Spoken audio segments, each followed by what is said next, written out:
All right, what is going on, everybody? Welcome back to the Serious Angler podcast, powered by our friends over at X2 Power Batteries. As you can tell, you guys are stuck. Well, at least for the visual viewers, if you will, you guys are stuck with me tonight. We are captainless. Unfortunately, Andy's taking care of some family things, but all is well, as latest I've heard in the full household. But um, you guys know with Andy's family, it's always something every week. It's chaos over there, but it's chaos again tonight. So unfortunately, Andy cannot make it, but you guys are stuck with me. But I promise, I think you're for the most part in good hands because we got my pal, a good buddy of mine, Mr. Jacob Foutz, joining us tonight, and we have no really set outline. I think really the only thing that we're going to go off of is I got a text, with Jacob today that we were chatting to make sure he's still ready to rock tonight. And he's like, "Yeah, I'm a completely different angler than I was a year ago." So that's kind of the foundation we're going to go off of. And then, as Jacob and I always do, we kind of just let the conversation rock, and we're going to see where things go. But sitting fourth in angler of the year standing, so having one hell of a season. So you guys know for sure we're going to talk about that. But real fast, we Bass Fanatic back in the chat. Start on time. We started at 8:02, so better than 8:08 last week, but still not on time. I apologize. The problem is, when you think about it, if we start at 8 o'clock, you're not going to get the notification until 8:01 that we're going live, unless there's people that are super prepared and already ready to roll at 8 p.m., which if you are, you guys are amazing. So if I don't go until live till 8:02, 8:03, then you're already prepared for it, and it's a whole thing. But yeah, you should never expect us to be on time. We're never on time. It's just we can't uphold that standard. But we'll be between 8 o'clock and 8:10 is when we'll go live. I can promise you that. But real fast for you guys, before we get Jacob on here, a couple things coming up that you guys can take advantage of. I shouldn't say coming up, that you can take advantage of right now is at Omnia Fishing. There's 20% off X Zone lures until the 25th. And then for a while, you still can take advantage of 25% off of loose reels until the 29th of July. So you got that for a long time. But that is select loose reels. We have them down below, so you guys can go take advantage of them. Some pretty good discounts for you guys to take advantage of, as well as we got some of the baits that Jacob loves for the month of June. We have down there below. We're going to break into those too. But if you guys want to see some of his favorite baits to throw in June to have some fun, go check those down below. Use the code, save yourself some money on them at Omnia Fishing. One thing I wanted to talk to you guys about that was actually kind of cool. I was just kind of browsing through our analytics and things like that. With Omnia, we have a bunch of their team is incredible with what they're doing for tracking, what they do with their partners like us at the podcast. They give us a lot of the analytical data to help us, help you guys. And it's really cool the stuff they let us into and see. And something that is really shocking to me is I'm just lay it out there for you. So we get a lot of orders to you guys using the code and clicking the links, and we were able to track those. The leading state for tackle orders, it's actually a tie. I'll tell you guys, the two-way tie for leading orders for us, it's Pennsylvania, and I don't know if you guys would ever guess the second state, but it's freaking Utah. Utah with the bass orders. That is completely one of the last states that I would guess is leading for bass tackle orders at Omnia Fishing.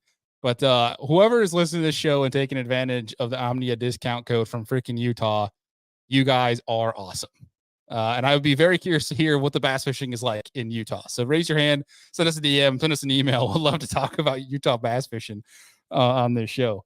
But on that train of thought, it got me thinking, I want to go back and look at our MP3, like our listeners, and see where our top states are from, where our majority of the people that tune into the show.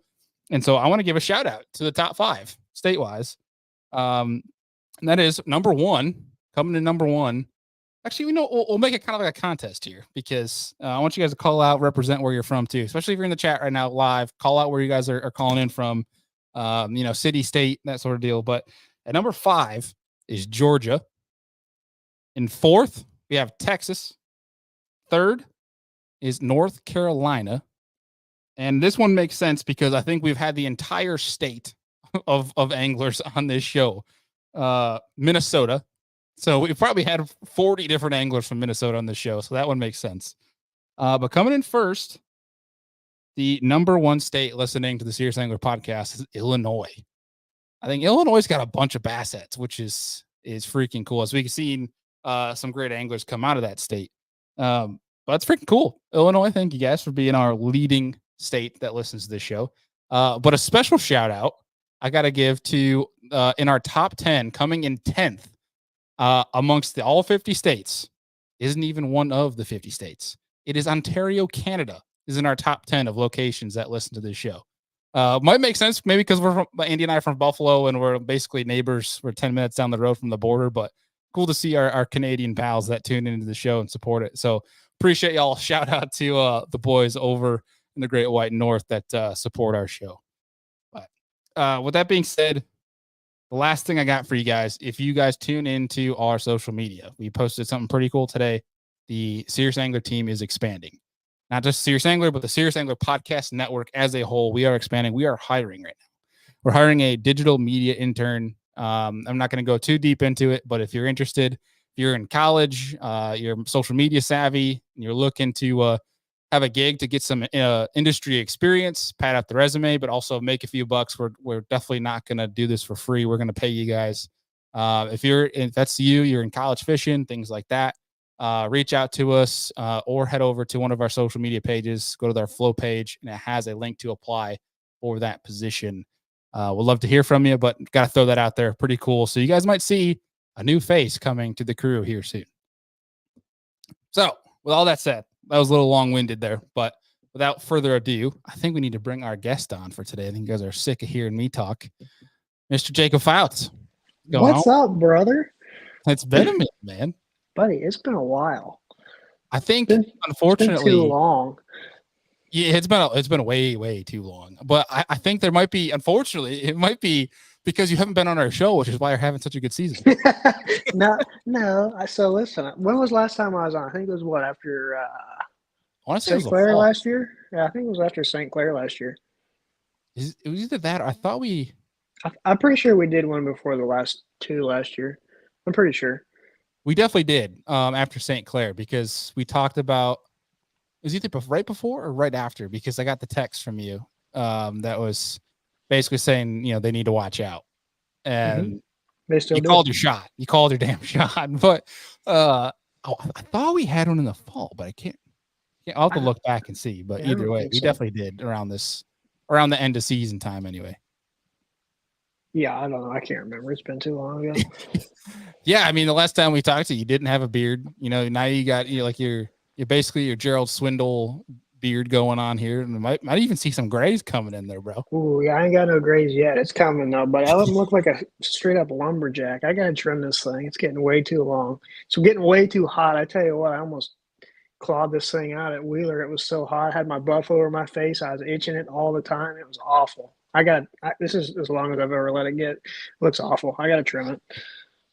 You're probably ready to take the scissors out and just start clipping away.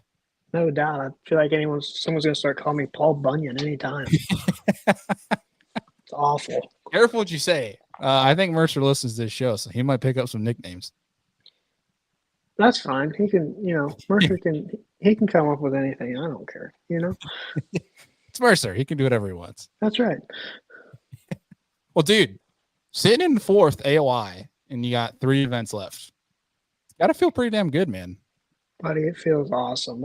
I've made 9 cuts in a row. I've made a whole season worth of cuts in a row. All right, dude, my confidence is like way up here. Like I'm coming for their ass. I'm coming. So what do you think's what's the reason? What do you think is the change? Because dude, that text from you, I should pull it up here so I can read it verbatim. Is today you said, I am a completely different angler than I was a year ago. Mm-hmm. What's the change, man? Buddy, I think it's just confidence. And I don't know how to describe it. Like there is zero panic. And I can give an example. Like first day at first day at Wheeler, right? 12:30, I had a limit for 5 1/4 pounds. I'm like, well, this isn't good. Told my marshal, I said, pull the choma. I'm like, well, gotta go catch them somewhere. Next spot I rolled up to, I caught them every cast for an hour. And, sat there for the rest of the tournament and ended up finishing 14th. Like, there was no panic. I wasn't worried. I'm like, well, I'm just going to go catch them somewhere. Like, dude, I don't really know how to describe it. I just always feel like I want to catch them.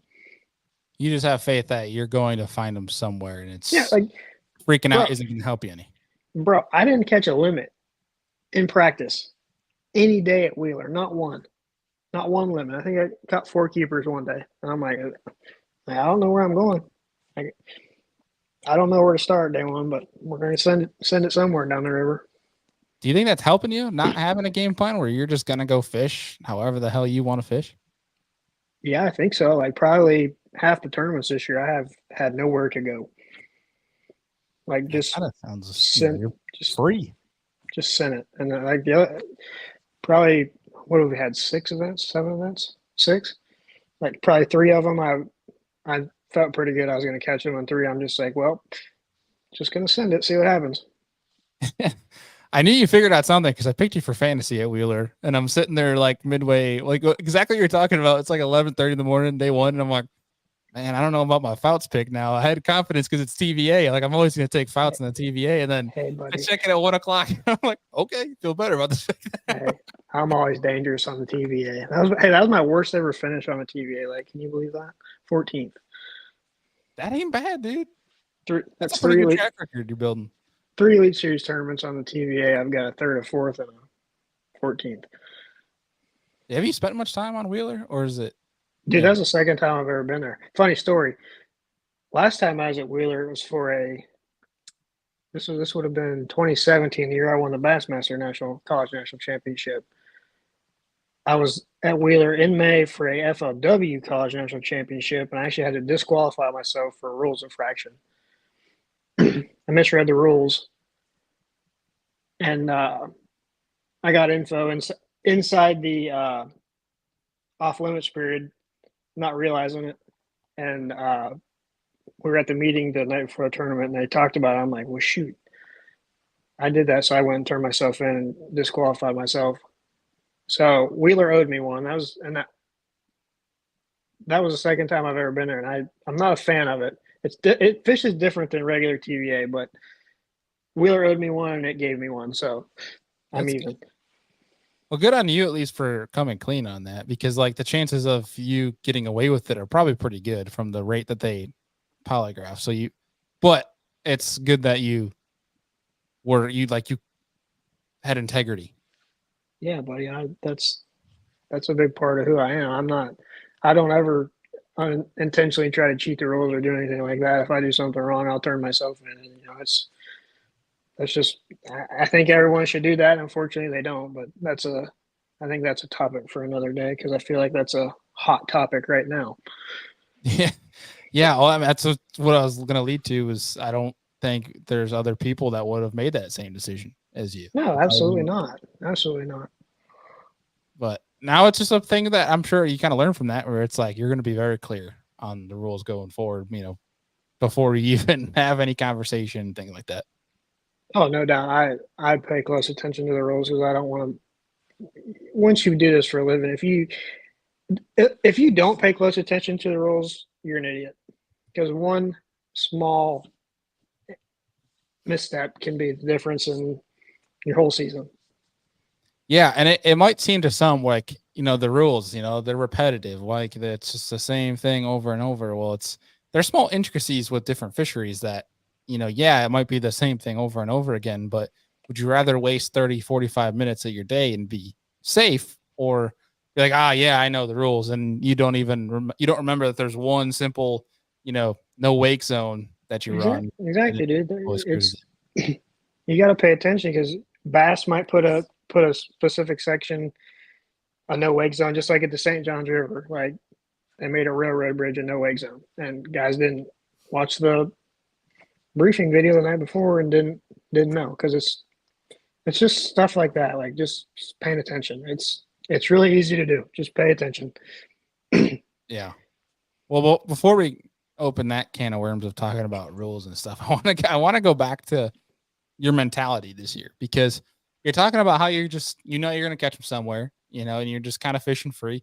If that being completely different from a year ago today, was this something that you practiced, or was it something that you just went into this year and it was just a different feel, more experience? Like, what was the reason for the switch? It's probably a combination of everything, getting more experience. And honestly, I feel like it was a lot of it's to do with the pressure I put in on myself coming into this season from what I put out there in the off season. Some things I said, people blew it up into something. And, from what I said, if I don't catch them, if I don't catch them, that looks really, really bad. Right.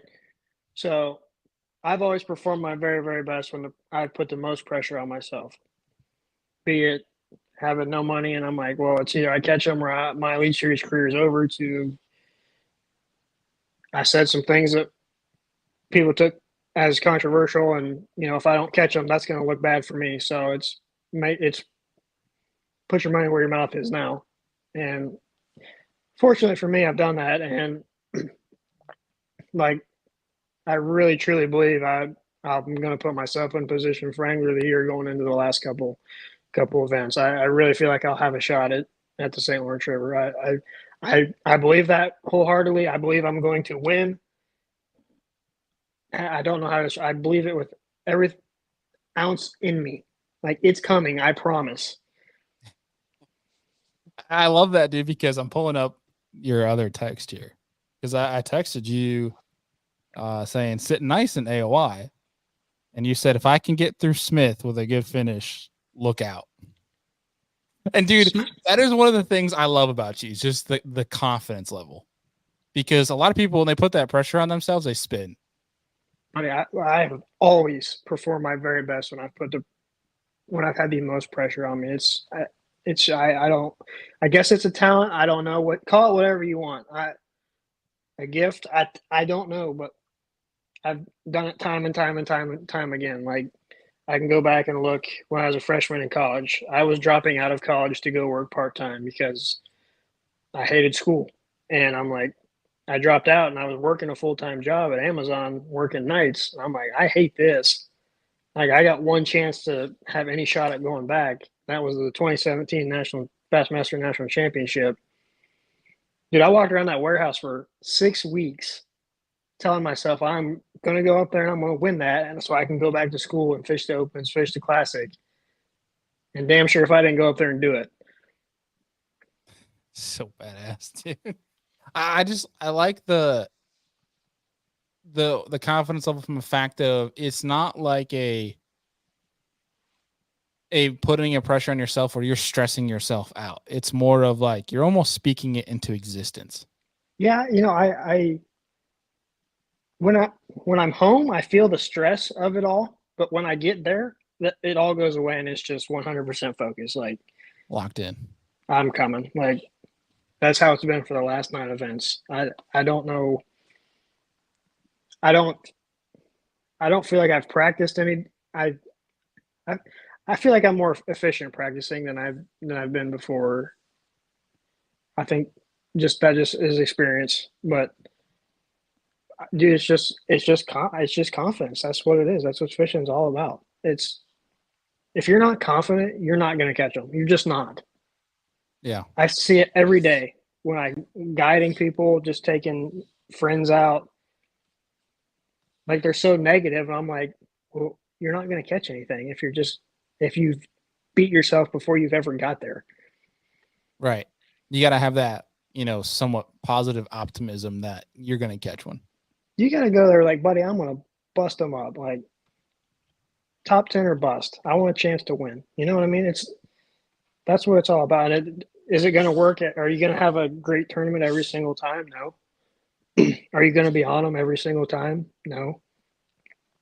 But the most consistent anglers in the world do it consistently. They figure out a way to make Saturday. They figure out a way to make the top 50. And I feel like I've done that. I have learned damage control, that I've realized when I have a chance and when I don't. And when I say I have a chance, I mean as far as winning. Those only come around so often. You're only on them at, you're only really ever on them maybe a couple times a year, Right. and the rest of the time you got to figure out how to get one big bite to push yourself into the top 50. That's what it comes down to, is So damage control and not spinning. at what point do you realize in your tournament that you need to, it's damage control, or that you realize you might not have a shot in this, so you might alter your game plan? It's typically sometime throughout day one where you kind of realize, okay, what I found in practice is either this was the deal, or okay, this was okay. I need to do something a little different though, or this was total garbage. I gotta switch it up completely. I gotta go do something else. Because really, for me, all I do in practice is try to give myself an idea of what's there. Like, for example, with the St. Johns River, I didn't really know what I had. I found an area. I'm like, oh, I think this could be good. I caught one big one. I roll in there the first day. They come up schooling like 75 yards wide. I'm like, oh, I might actually have a chance here. Once I started catching what was coming up, like they were all 3.5 pounders. I'm like, if someone doesn't wreck them, this is going to be a pretty consistent deal here. I might actually have a chance to win this. And had Corey not gone world beater on everyone in that one, that probably would have been the best chance I've ever had at winning one. Just from having a place that had the potential. Like, there were so many good quality fish in there. Like, I was going to catch 16 plus pounds. There was no way I wasn't. It was, it's just stuff like that. You really don't ever know what you're on until day one of the tournament, right? Until you actually get in there and fish hard through an area and see what's there. I just use practice to try to give myself some areas to go fishing. And then if they don't work out, you're basically just going practice, and you're just fishing off instincts after that. Right. You're just either running new water or trying to run a pattern. Because, it seems like for every single one of our elite tournaments and practice guys, like, oh, it's tough. It's tough. I'm like, well, you guys aren't leaning on anything either. You're getting a bite or two and leaving. Of course it's tough. Yeah, I always love that where guys are like, I mean, not to like call you out directly, where it's like, yeah, I didn't catch a limit in practice. Well, yeah, it's not many guys are all swinging on them. Not many guys have hooks on. Like, yeah. I'm like, when it's tough, when fishing's tough, when it's hard to get a bite. But when you get a bite or two in an area, you don't really sit there and keep trying to get bites. You know what I mean? You're like, at least I don't. If I get a bite or two or three, I'm like, okay, I'll come and fish through here in the tournament. Obviously, there's some fish here. I'll come in here and actually fish hard. Right. And that's once guys actually fish hard, it always ends up being not as tough as everyone thought it was. That was the case at Wheeler. Like, guys who do you think's the worst culprit of that? The guys that say it's the worst in practice and then blast them in a tournament. Me. I'm one of the worst. I do it. Yeah, I do it on purpose. I know I do it. I'm a big time sandbagger. You can ask anyone. I think it's a name to throw in the hat with you, because I'm not the only one that calls him out on it.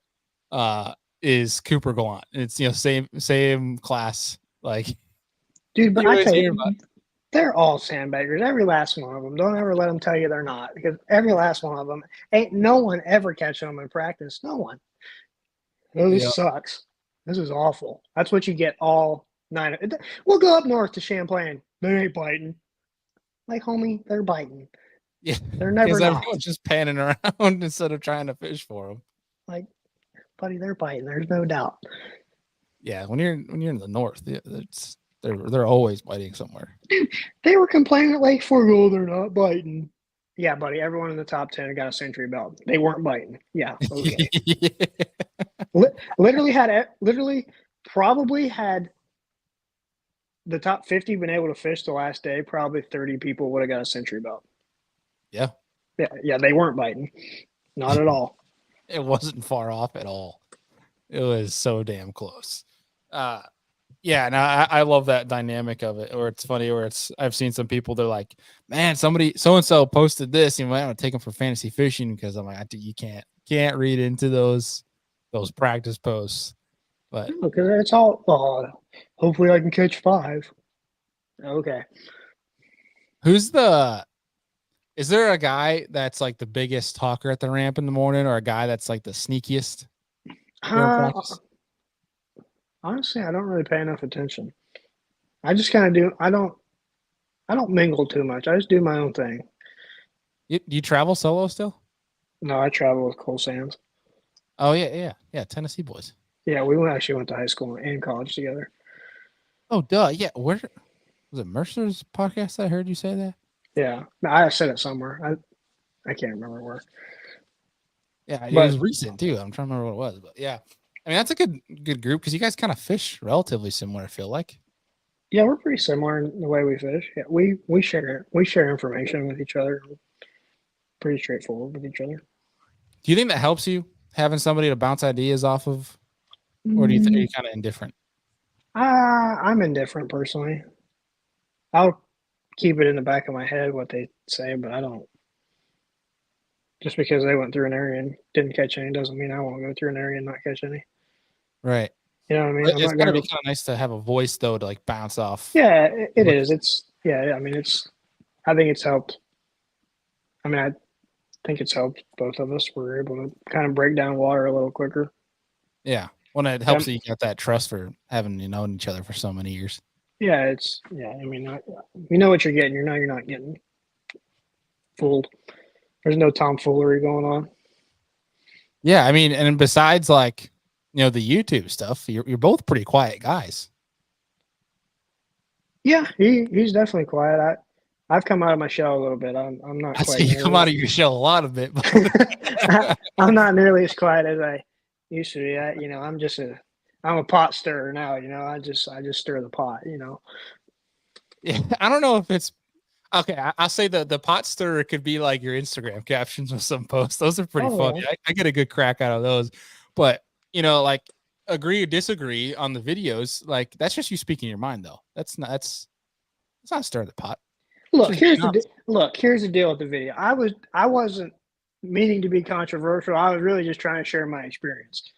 I Yeah, wasn't I I mean, you probably wasn't didn't know trying. that was gonna blow up like it did. No, I didn't. I was just trying to get my YouTube game going, and then boom, buddy, did I ever do it? Golly, I didn't. I didn't think it was going to turn into what it was. I wasn't trying to. I wasn't trying to disrespect anyone or make anyone single anyone out. That's why I didn't call anyone out by name. I didn't do none of that. I wasn't trying to be controversial. I was just saying, hey, here's my experience. It is literally my own fault. This is my own. This is of my own doing. I can't tell you how many times I've had to say that. I've said that. Like the position I was in this offseason was my own doing. It was no one else's but my own. So I'm like, I would be the first one to admit that. But people just take it and run with it however they can. It's whatever. It's been awful quiet from the critics, this Yeah, year. yeah. I was gonna say, I think you've been silencing some of that. That's for damn sure. It's But been awful. Lots of crickets around here, how's the upkeep been on the YouTube side? How's that been going for you? Like in regards to trying to get content, film content, post content. It's Um, it was easy at first, and then I'm kind of like, okay, here's what's bad about going viral on your first video. Okay, how do you ever top that? yeah. I don't know. I think it's just you got to do a continuation of show. I mean, you obviously the first video showed people what's going on inside your brain, but I think you need to do a continuation through the videos which you have of showing people who you are. And I think obviously people came to see you talk, but you did obviously a continuation of that, like when you were just going fishing and just speaking what was on your mind. I think people like those. Uh, and maybe it's something you got to do like in practice. It's just you kind of what's going on in your head. It might not have to be like a fishing video. You know what I mean? Yeah, And I'm those just might be easier for you to edit and post too. yeah. I'm a, I I'm not good at editing or anything, so I try to keep it as simple as I can for myself. But it's a lot of it's how do you be? with as popular as YouTube stuff's getting, it's how do you be unique and set yourself apart? It's how do you not become repetitive? Like you see a lot of the same content from guys. It's a lot of the same now. So I think it becomes a bit what's the word I'm looking for here? Diluted, maybe. Yeah, no, Or I just think it's diluted, saturated. Yeah, I mean it's saturated. That's what we're looking for. It yeah, just becomes saturated, and I think it becomes monotonous for guys to just kind of watch the same thing over and over and over. So yeah, and I, I'm trying to do something a little different. That's what I'm trying to do the whole series with just kind of breaking down what it actually costs for a pro angler to do this for a living. Like what it actually because I don't think there's been many guys that have really ever shared the actual numbers of how much money they've spent, how no, much I money think that's a big problem that I've had conversations with people with in the fishing industries. Nobody talks about money. and I think they should because I think we're putting people that want to do this for a living at a disadvantage. I think they deserve to have a realistic expectation of what it's like and what it's actually going to cost them instead of woohoo, I made it to Elite Series. Okay, buddy, here's your $75,000 you got to pay for the year. You know, so it's Yeah, like, wait, what? you're on TV, but you don't see what's actually behind the scenes. It's all willy nilly. It's all great, buddy. You got the best job in the world, but you're also having to spend $75,000 to do it, right? So it's and I've not seen really anyone put out the actual numbers of what they spend throughout the year, you know, and it's different for everyone, right? Some guys spend excess of 100K. Some guys might only spend 60, 55, 60 if they Right. live in cheap, sleeping in their truck, you know. So it's and I don't know why guys don't put it out there. Honestly, I think it's an ego thing as much as anything. They don't want people to see what they really make because for a lot of guys, you know, they don't make a lot of money doing this at the end of the year. They don't have a big profit at the end of the year. A lot of guys take a net loss at the end of the year. So Yeah, I mean it's not easy. Like, and it's one of those things too. Like especially some of the older guys that don't have like the raving social media thing. Like they have businesses on the side, or they own right, businesses that make them money while they sleep. You know, and right. it's things like that where I like the transparency that you're doing with that because I don't think I agree that to an extent. I think there's might be some that they don't want people to realize exactly how much they're making, but I think a lot of it's honestly too just the history of the fishing industry where no one talks about it. Where it's like let's go in regard of like you're an up and coming, say you're a rookie angler, and you go to talk to a guy. You're like, hey, I'm talking to such and such brand. Like, what do I even ask for? Right. What makes sense? And a lot of people the lips are locked on something like that. They don't really want to share all that. And I think that could be that it's kind of an issue because I mean, that's where I think part of the whole standard, we talked about of people taking, discount deals or product deals that end up hurting other folks that, might deserve monetary compensation for that partnership. Right. I think that's a lot of it there, but But it's like when I say the sport is saturated with people, like I'm not trying to be mean, like, but when there's so many guys that will take a discount and when guys will knock beat down the door for a 20% discount, well, that takes away from the guys that do it for a living, whether they realize it or not. It takes away from the guys at the highest level because companies see that and they're like, why would we give this guy this amount of money, even though he fishes at the highest level and does this when this number of guys will do this and do the same thing social media wise for less. yeah, I mean, that's why, in the spirit of transparency of this conversation, that is why, from our behalf at Serious Angler, but also like to people that I talk to that I've learned from, and then people that have come to us and asked for advice. If you can find a way to prove your return on investment, like, for Omnia Fishing, for example, they're an amazing partner to work with because they give us a resource to show them that, us driving sales. Right. If you're able to do that, I would say do 100% because one, it's great for the brand because you can see if you're actually getting a good return on investment. And then two, it's great for you, and if you're selling well, because then you can go and you have evidence and reason to go and ask for either more money or justify why you're making that current money. Um, So definitely urge people to do that. But yeah, it's an interesting dynamic nowadays. Not many people talk about it. So I love that you're doing that. And I think, some people in the comments here they're looking forward to your videos, and they like the the talking about the tougher days on the water. Bastard Mike here says the content showing the tough days on the water, breaking down the mistakes, bad choices would be worthwhile, like to watch. So and I think that's something that you're open and you will be doing with your content, if not already. Yeah, no, I've got quite a bit of stuff stockpiled here. That I've so like in my head, I'm a pretty vocal person. Like I have conversations with myself through throughout the day, like good, bad, and like I try to be cognizant of it and say it out loud for people to hear, to hear my thought process. So that's been a big change for me, honestly, because I'm generally quiet. My thoughts are in my head. I talk in my head, Yeah. but Well, and to your point though earlier about the YouTube side being saturated from the pro level, I agree. I think that everybody's got a YouTube channel, and while it's saturated, I do think that it's still it's great for each angler because people can build that community, which helps their brands. But also, I think that guys at your stature on that pro level, like, yeah, the content might be the same of you're going fishing. Obviously some videos you're winning or you're doing very well. Some of them you don't do well. But I think ultimately a lot of people go to tune into those videos because you guys are you. They're going to exactly see Jacob Foutz say out loud what's going on in his head.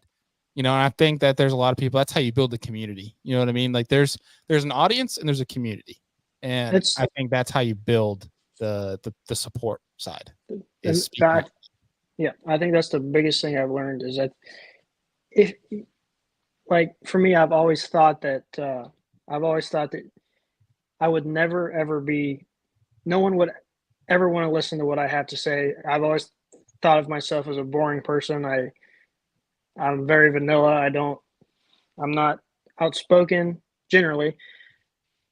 I'm a little more outspoken now, but I've never thought people would want to listen to what I have to say. I've always just thought I was boring, and in actuality, people will gravitate towards you because there are lots of people that are have the same personality as you, and they can relate to you in that way. You become personable to them. Yep. And that's something I've learned a lot from from the first couple YouTube videos. I'm like, I just put myself out there like, hey, this is who I am. And people ate it up. Like, dude, my first two videos got over 70,000 views a piece. I'm like, wow. People either really like what I have to say and like me as a person, or they're just here for the drama, one of the two. And I think it's people just relate to me and can just so they can relate to who I am, what I've gone through, all that, and they want to see you succeed, and then they become fans, and then you start building a community, and so on and so forth. Yeah, I think trying to, in our age, trying to expect that you're going to have something that has 70,000 views every single video is definitely don't hold yourself to that standard. Obviously strive to make a good video each one, but man, I think that core audience that you see coming back after that, that's what's important. Right. If right. it goes off, it goes off. The people, I mean, you always see that, like Mercer does a great job of talking about it. There's the struggle as a creator of titling and things like that, where you put out something negative and it does great, where you put out something positive and it does bad. Where it's like we put out a Business from the Bass Boat episode talking about the issue out in the West with the Western Toyota series, and are they done? That's kind of like, I think that's how he titled it. Are the Western Toyotas done? And it got like 1,000 views. We put out the very next episode is I think it was like changing for positivity or something in the sport, something along the lines of that with Carl Jacobson. They got like 200 views. It's freaking Carl Jacobson. And it's like, it just kind of goes to show right now, people just want drama. So you're going to get some of that, but the core that comes each and every video, that is what's most important. It's that, like when you look at, here's a great example. Brandon Polnick, who has one of the, I think the best from a pro standpoint from a I YouTube agree. I series. agree. You don't see people, at least from my perspective, anyway. I could be wrong here. Obviously, if you ask Brandon, but people that go up to him aren't be like, "Oh, dude, that 3-pounder you caught, at Wheeler." It's they come up to him about the cut ice cream or something with Kyle. The behind the scenes stuff that he shows with his daughters. That is, I think that preaches to show people who you are. I Right. think that's what the biggest thing is. That's why they come back to those videos. Yep. They want to see the behind the scenes stuff. They want to be able to relate to you as a human being, and that's what keeps them coming back. Yeah. Here we got so Bass Fanatic is really looking forward to your content. He said, get some of that stockpiled stuff posted, missing out on your good year so far. So he's definitely looking forward to it. But he also said, here's another great vid for thought, Jacob. Don't know if you're monetized yet, but actually show the true YouTube numbers. Well, that's a good one too, because people think if you make views on YouTube, you make a lot of money. That's not the truth. Shoot no. Yeah. I mean, I'll tell people right now. I mean, we probably in the Serious Angler YouTube channel, we get 30 to 50,000 views a month, and I think we only make around $200 a month from YouTube. So Yeah. you ain't making much on YouTube unless you're like really ripping out giant videos. Yeah, no, I think I've made like $150 from YouTube. So it's not a branding thing. It's really what it is, But yeah, dude, I love that transparency, man. Because in our world, there's not a lot of it. So there's very few people doing that right now. I think some people kind of tread the line of transparent where they don't want to be too transparent, but they're also not going to hide everything. It's not it's not like you have to go and do it. Choose your lane that you want to go through. There's some people, if you just want to post catching fish, then post you catching fish. But it's harder to build a community that way when it's just you casting a rod and reel, not talking that much. I mean, right. Yep. It's just be yourself. That's what it comes down to. You just be yourself. Put it out there for people to see. Yeah. Well, speaking on that, you doing anything this year with the channel? Any changes? Anything different you're going to bring to the table? Like I said, I'm just trying to trying to be a little different. Put stuff out there, a different side of the sport that people don't see. The what it costs.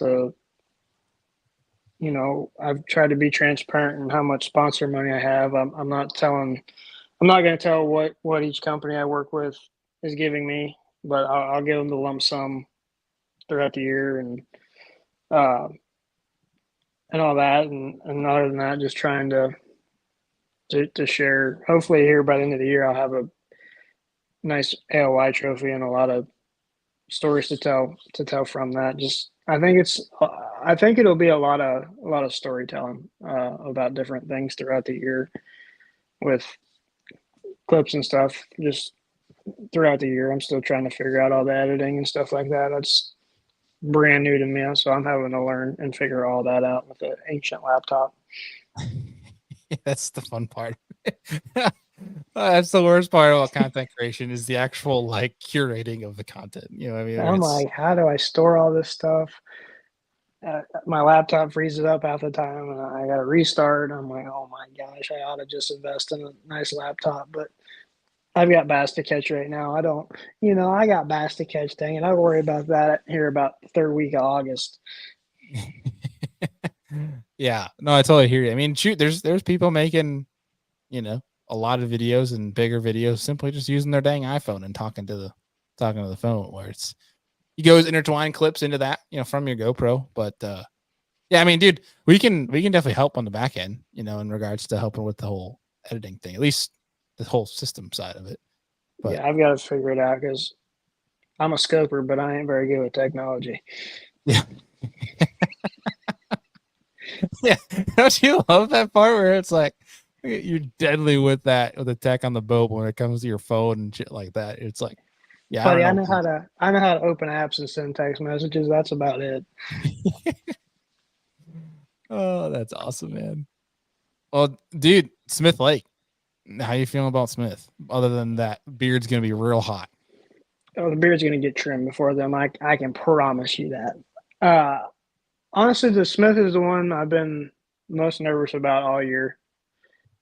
Mainly because it's got my two arch nemesises, spotted bass and blueback herring. They've just never treated me very nicely for whatever reason. I think it'll be a little different this time around because I'm a bit of a sniper with the scope, if you know what I mean.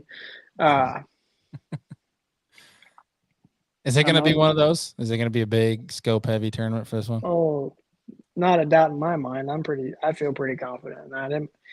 Maybe the largemouth will be chewing up in the bushes. I don't know, but I've got a feeling it'll be a very scope heavy event.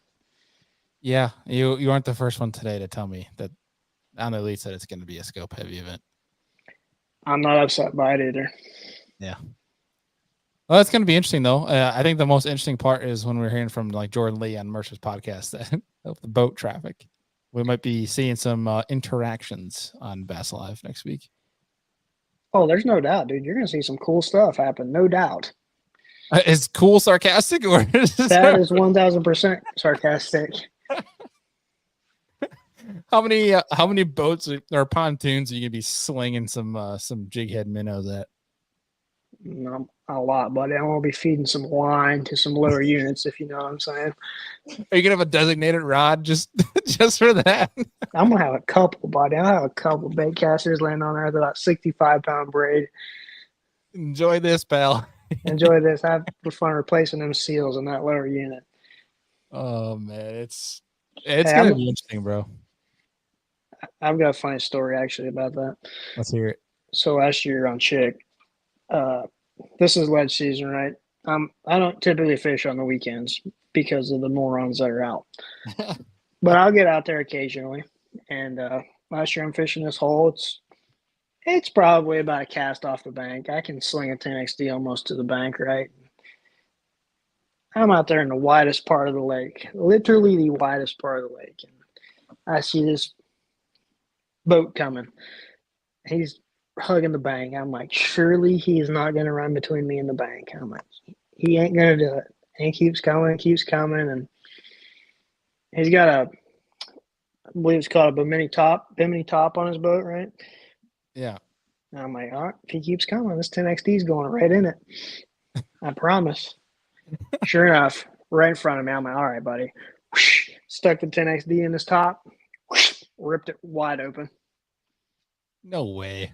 Mm-hmm. Like you could have cast and hit the bank, like he was that close. Mm-hmm. Yeah, I could sling it. I could almost sling a 10XD on the bank. Yeah. What? Okay, how is the reaction to that? We shared some choice words with each other. Did he get his top returned to him? Yeah, he got my 10XD.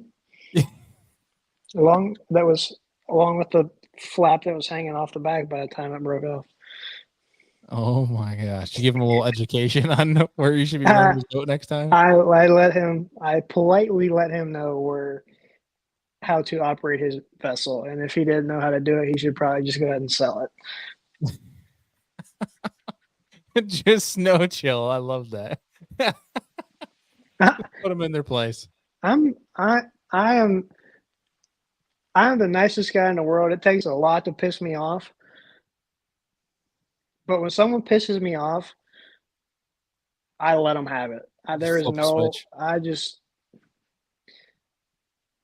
I kind of black out. I'm not going to lie. I didn't know you had that side in you, dude. I do. It doesn't come out very often. Oh man. How often does that come out this time of year with the boat traffic? Doesn't what? That was probably the last time it's happened, honestly. It's not as bad as it used to. I don't let it bother me like it used to. I was going to Chickamauga. That sounds like every day it's going to be. I had a dude idle a circle around me today, so. Oh, gosh. I did literally a circle inside of where I could cast. I could hear him talking. They're like, he's sitting right on top of it. I'm like, yeah, because they're sitting further up on top of it than they usually are, homie. That's the one thing I love about people that don't understand how sound travels on the water. Oh, it's classic. I could hear them from 200 yards away having a full-blown conversation. And what's funny is I wasn't in my boat today, so I can hear him like, well, he must not know what he's doing. I'm like, ah. Dude, one of my favorite things is when they're talking, thinking that you can't hear them, and you answer them, and they're like, I just kind of get quiet and just leave, just ease off. Yeah. Real fast, gotta address a comment here. Scott Bauer says he's tired of great fishermen not getting praise because they don't open their life to viewers. Wesley Gore's another killer who doesn't get enough praise. I agree. I agree that Wesley Gore is a killer. Wesley Gore is awesome. We've had him on the show. I think it's the only thing we talk about of guys like yourself, Jacob, when you started the YouTube channel of opening their life to viewers. We encourage that just because your guys' position, that's a branding thing. That's how you get brands to affiliate themselves with you guys. Otherwise, I don't think you'd see half the YouTube channels, if not 75% of YouTube channels / social media, if it wasn't for the fact that that's a big part of your guys' business nowadays. It's probably the most important part, honestly. Yeah, I mean, if you guys are making $100,000, from bass every year to go fish, I'd say 80% wouldn't have the social media presence they do. Buddy, I'd say 95% of them. They'd just say piss on that. Yeah, maybe Brandon, Matty Wong, and Kyle Patrick. That's about it. You got to do it. It's part of it, unfortunately. I shouldn't say unfortunately. It's not that bad. It's actually enjoyable if you let it be enjoyable. That's the thing. I think if you make it yours, it's not as bad as it seems to be, if that makes sense. Where I totally understand where some people just dread the day in, day out of it. You know what I mean? Where it's like, if you make it yours, like yours, or like Matty Robertson makes his. I mean, buddy. Yeah, people love it. It can be enjoyable to see some of the reactions from it, and see what can come of it. I do. I love the comment sections. I love them. People say some wild stuff. I love it. I'm sure you did. I'm sure you're still getting some on those videos. Oh, buddy, I sometimes get on there and just see what people have commented. I get the biggest kick out of it. It just makes me chuckle. It really does. People know me better than I know myself. It's just great. Don't you love that? Yeah, dude. And my favorite is when people comment not realizing that it's your video, and they're commenting on your video. It's like, dude, I'm getting the notification. Then they back down from everything. Yeah, that's social media these days, though. It's good though that you can have the thick skin to let it roll off your back. That's the biggest thing. So you don't have a lot of that. Where it's, to people these days that have social media that are trying to get into social media, you're going to get the negativity. So just don't do what I do every now and then. Reply. Well, sometimes I can't help myself. You just can't help yourself. Just some people are just so stupid. They say the most wild stuff. You're like, buddy, how does that even make sense? Yeah. Yeah. Like, you cannot possibly believe what you just said. You cannot believe that. Yeah. It's hard to not reply when somebody is actually completely wrong. It's hard to not correct misinformation. It's just one thing. I think that's just a human instinct. That's a human, nature aspect. Yeah, you want to defend yourself. Yeah. Yeah. But in most cases, it's best to just not. I try to stay away if I can. Yeah. Well, dude, so earlier on, you said that Wheeler is different from the TVA compared to what you're used to. Well, what did you mean in that regard? It's just shallower. It's just they're hard to graph. You have to fish for them more rather than just being able to idle all practice and mark where all the schools of fish are. You actually have to fish for them and find them fishing. What's crazy is where I caught them at Wheeler, I had marked in practice, and I didn't see anything on my side or down skin. And I'm like, what in the world? Like, that looks like a juice hole if I've ever seen one. Because they were only about 8 foot deep, and I was just looking for somewhere to fish the first day and rolled up there and dropped my trolling motor and shined the old scoop up there, and there's about 100 of them sitting there, and I'm like, please don't be white bass. And my worm never made it to the bottom. That was where you, for an hour, proceeded to jack their face. I caught one on a worm every cast for about 10 minutes. I'm like, why are you doing this? I'm like, they will 1000% bite a crankbait. And I picked up a crankbait, proceeded to catch one every cast for a long time. And that was the 4.0? I caught him on a 4.0, yeah. I caught a few on an 8. I caught a few on an 8.0s the third day on a place I had marked and didn't fish until the third day. On a square bill that big, what are you throwing like setup wise for that? I throw on an 8.0. I throw it on the same setup I throw for like a 6XD. Just like I think I was throwing it on a 7.9 medium heavy, 15-pound fluorocarbon. You glass? Composite? I'm a composite guy, glass composite. Yeah. I think the ones I got now are composite. Now this month for June, you said your favorite baits to throw to just have fun is a 10XD and a worm. So it sounded like you're just in your wheelhouse. Oh, buddy, when I found it, I'm like, yes, this is almost old school, you know? I don't got to shake that dumb minnow in front of them. I like shaking a minnow, but if I can catch them on a plug and a worm, I'm way happier. So for the 10XD, how much are you beefing up that setup? I go to a 7-Eleven. I believe it's a heavy, 15-pound fluorocarbon on that. You can't throw it on 12. I can't throw it on 12 because I'll go sling back to rear back and throw it and snap it off. When I let her rip, I still do it on 15 sometimes, but I throw it on 15 with a 7:1 gear ratio reel. Oh, so you're not a slower speed because you want it going faster? Is that why you want that sucker? I wind that sucker as fast as I can wind it. Damn. So you're worn the hell out after that. Bro, my right forearm is literally bigger than my left forearm because of it. The muscle in my forearm is literally bigger than this one. I'm not kidding. Because of that 10XD? Yep. Gosh. Because I'll do it so much. Yeah, no doubt. So now on the worm side, are we a 10.5 old monster? Are we a 12.5? I'm an old school 10.5 man. Same old what is it, motor oil? Is that the whole classic? No, buddy, plum, buddy. Plum is the only color you need. Plum or red bug. Plum, apple. Yeah, that's just getting a little complicated there. You need plum or red bug. You don't need none of that candy ass plum apple. Oh, I love that. Not even like a green pumpkin or a black or anything. No, heck no. Plum? I'm plum or red bug at all times. Are you hating on the GP, bro? And a big worm, yeah, I am. Why is that? You think you won't get bit on it? No. I think I'll catch way more on red bug or plum. That's crazy. I don't know why. It's got to be just a confidence thing. It's just a confidence thing. I was gonna say because I threw a green pumpkin old monster on. Wait, are you guys aren't? Never mind. Before I always try to stop myself before I start talking about fisheries and specifically with you guys on here, so I don't get you in trouble. Hey, but yeah, I thought that was funny. Literally was throwing a green pumpkin old monster on chick. Was it 2 years ago? Catching the crap out of them on a ledge, but I feel like when they're on a ledge like that, I don't think it matters really. Just get it to them. Yeah.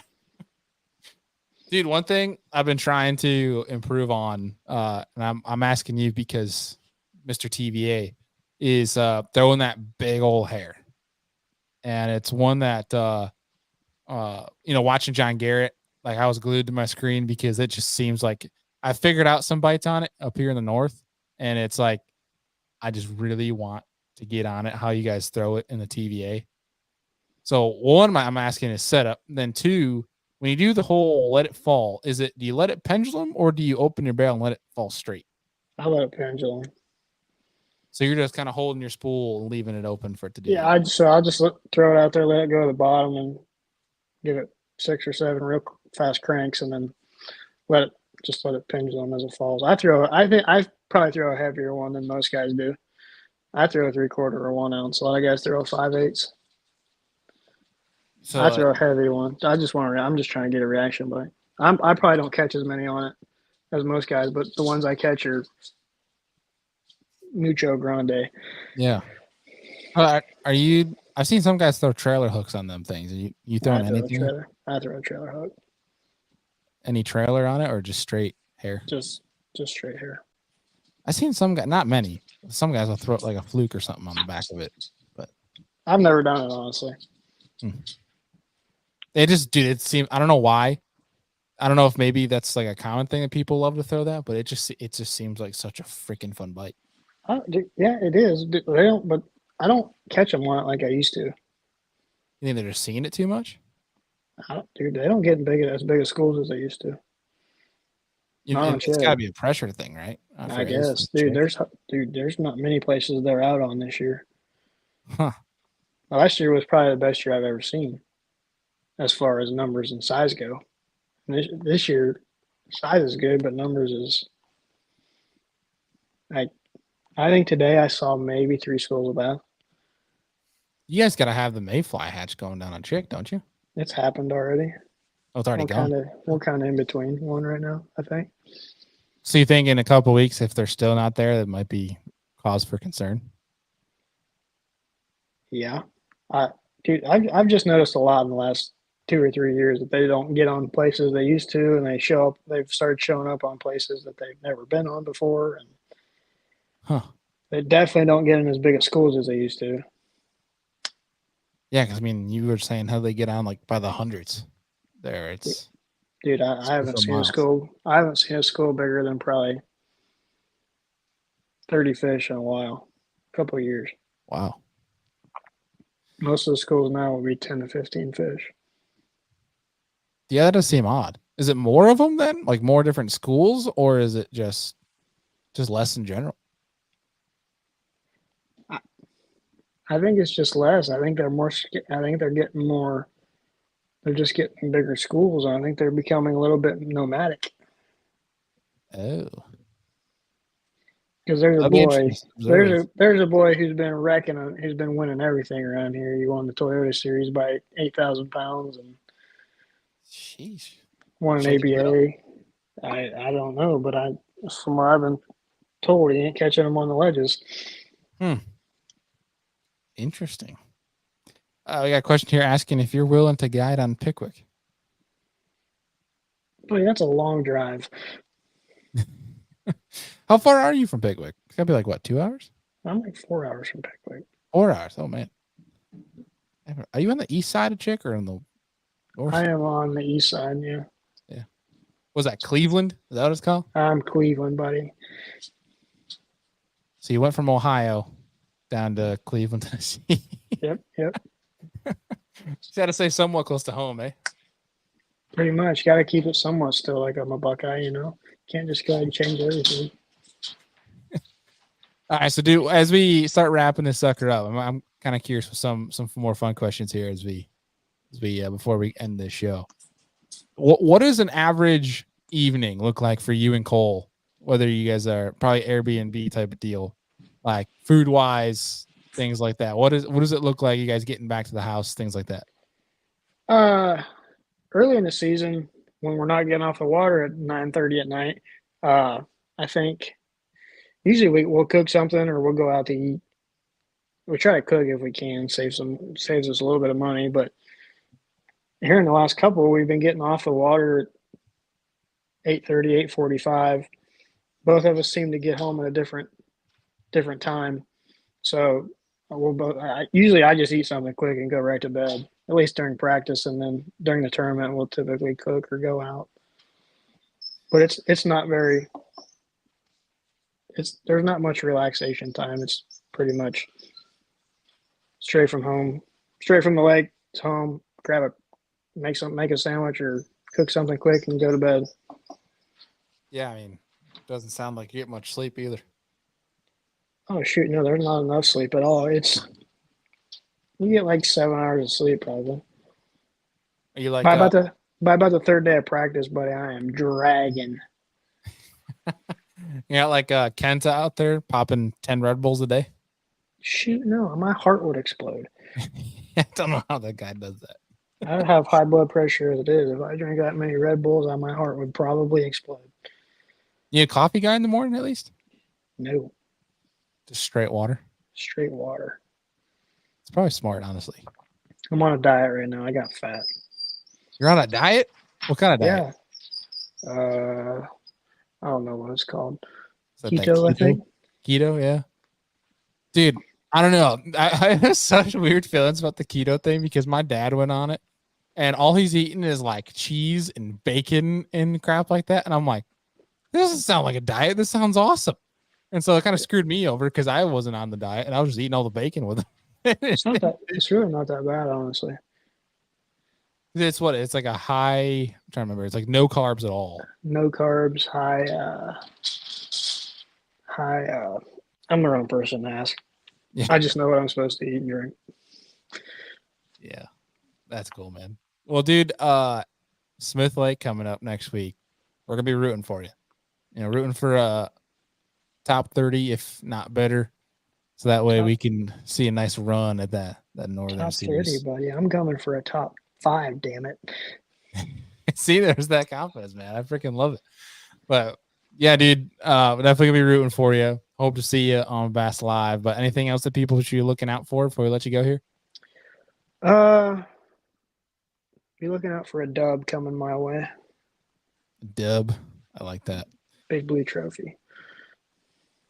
Real fast before we let you go, Scott Bowers asked, any NBT monitor tips? Yeah, if you got the remote that you can get in and change the individual colors, get in there and play with the colors. You can actually get in there and like double filter your live scope. It's great. Double filter? You can get in there and change the individual colors for each palette. Whoa. You know, like because I run the blue palette, so you have blue, red, and a lot of yellow.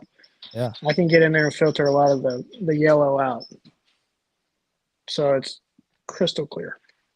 Oh, that's pretty cool. It's sick. It's sick. A little bit of a secret. People don't talk about it for some reason. I'll talk about it so I can sell them some units. So you're saying I shouldn't clip this and post it to social media? Buddy, clip it. Use my code. I believe it's JFFS10. JFFS10. There you go, guys. JFFS10 if you're going to get a NBT screen. We'll clip it and we'll do a whole collab and everything so we can try to sell you some more units. Great. That's pretty cool. Do you think that's the future? Is units like that? Or do you think brands will try to do what NBT's done? I think that's probably the future. I don't know. I really don't know, honestly. I'll never not have something similar. Yeah. It's definitely been interesting to see. They kind of came quietly on the scene. I think you were the first guy to run one. I was the very first guy to run one on the Elite Series. Trendsetter, man. I am a trendsetter. I love it, bro. Well, dude, it was really good to catch up with you. We definitely need to do more of these and not wait. No doubt. Almost a year. No doubt. Get you back on here. But I'll tell you what. You have a good finish at Smith, and I'm gonna be up there at St. Lawrence River, ready for you to call your shot.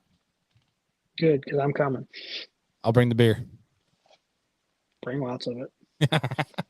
Perfect, dude. Awesome catching up with you, man. I wish you the best. And folks, if you guys not checked out Jacob's social media as well as YouTube channel, highly encourage you to. But pal, appreciate you as always, and we'll be talking to you soon. Bailey, I appreciate it, buddy. All right, man. We'll see you. See ya. All right, folks. Mr. Jacob Foutz. Jacob is a good dude. And again, like if you guys have not checked out his YouTube channel, definitely encourage you to do so.